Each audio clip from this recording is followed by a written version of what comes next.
Machilipatnam city స్థానిక రాజంపేట షాదీఖానా నుండి ముస్లిం సమైక్య వేదిక ఆధ్వర్యంలో వివిధ ముస్లిం సంఘాలు సిపిఐ సిపిఎం చేపట్టిన సవరణ బిల్లుకు వ్యతిరేకంగా నిరసన తెలియజేస్తూ భారీగా ర్యాలీని నిర్వహించడం జరిగింది।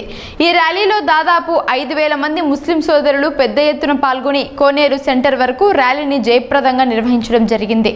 ఈ సందర్భంగా ముస్లిం సమైక్య వేదిక రాష్ట్ర అధ్యక్షులు సయ్యద్ సలావుద్దీన్ గారు మాట్లాడుతూ దేశంలో బీజేపీ ప్రభుత్వం కులమతాల మధ్య చిచ్చుపెట్టి వక్ఫ్ సవరణ బిల్లుకు ఆమోదించి ముస్లిం సమాజ ఆత్మాభిమానానికి తూట్లు పొడిచారన్నారు।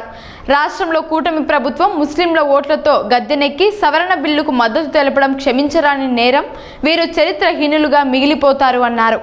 ఈ సవరణ రద్దు చేయకుంటే పెద్ద ఎత్తున నిరసనలు, ధర్నాలు, ర్యాలీలు నిర్వహిస్తామని ప్రభుత్వానికి హెచ్చరించారు।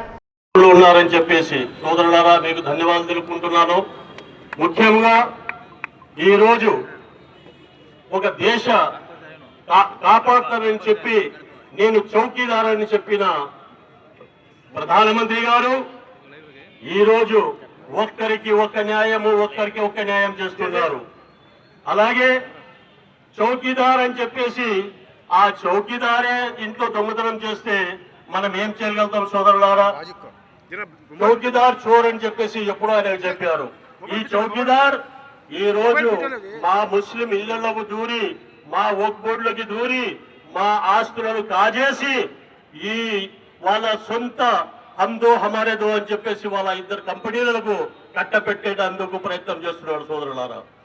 ఇంతవరకు ఎన్నో నల్ల చట్టాలు తీసుకొచ్చిన నిబ్బరం చేశాము, ఓర్పు చేశాము, ఏం చేసుకుంటే చెప్పేసి, కానీ ఈ రోజు మన ఇళ్లలోనే దూరి మన ఆస్తులని కొల్లగొట్టేదానికి ప్రయత్నం చేస్తున్నాడు సోదరులారా। మనం చూస్తూ ఊరుకుంటలేము, చూస్తూ ఊరుకుండకూడదు। అలాగే మన సామతి కూడా ఒకటి ఉంది, అన్యాయం చేయకు, అన్యాయం చేస్తే చూస్తూ ఊరుకోము అని చెప్పేసి మన ఆస్తిని కాజేసి మమ్మల్ని రోడ్డుపై తీసుకొచ్చి మమ్మల్ని ఇబ్బందులు పెట్టే ఈ బీజేపీ ప్రభుత్వానికి మనం బుద్ధి చెప్పాల్సిన అవసరం ఉంది। ఇంతకుముందు కూడా చూశారు సోదరులారా, మన రైతులు వాళ్ళ ఆశలను నెరవేర్చుకుంటున్నందుకు ఎలా రోడ్ల మీద బైపాస్ లో కూర్చొని తన ప్రాణాలు కూడా త్యాగం చేసి వాళ్ళ పట్టుదల వారు పట్టి వాళ్ళకు కావాల్సినవి సాధించుకున్నారు। కానీ మనకు ప్రభుత్వం ఇవ్వాల్సిన అవసరం లేదు, మేము ప్రభుత్వానికి ఏమి అడగలేదు। కానీ ఈ రోజు మా ఇళ్లలోకి వచ్చేసి మా ఆస్తులను కొట్టడానికి ప్రయత్నం చేస్తున్న ఈ బీజేపీకి దానికి మద్దతు ఇచ్చిన ఇతర పార్టీలకు కూడా తగిన శాంతి, తగిన బుద్ధి చెప్తామని చెప్పేసి వచ్చేది కూడా తెలియజేస్తున్నాం సోదరులారా।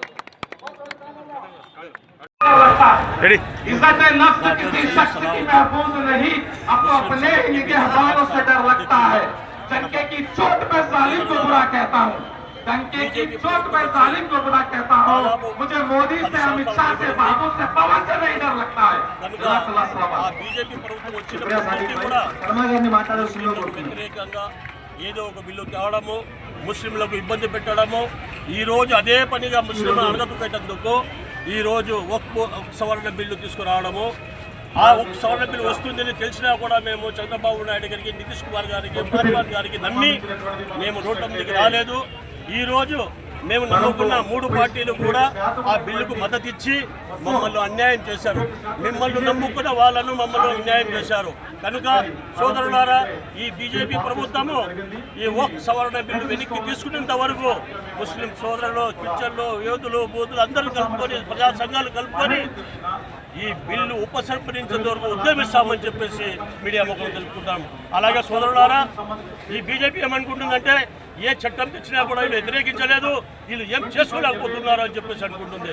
సోదరులారా, ఇట్లా రైతులు రోడ్డు మీదకి వచ్చేసి రోడ్ల మీద తన మాటను ఉంచుకుని అది జయించినంత వరకు పోరాడారు। ఈ రోజు కూడా ముస్లింలు కూడా మా బిల్లు ఉపసంహరించుకునేంత వరకు పోరాడతామని చెప్పేసి ఈ మీడియా ముఖం ద్వారా ప్రభుత్వం హెచ్చరిస్తున్నాం।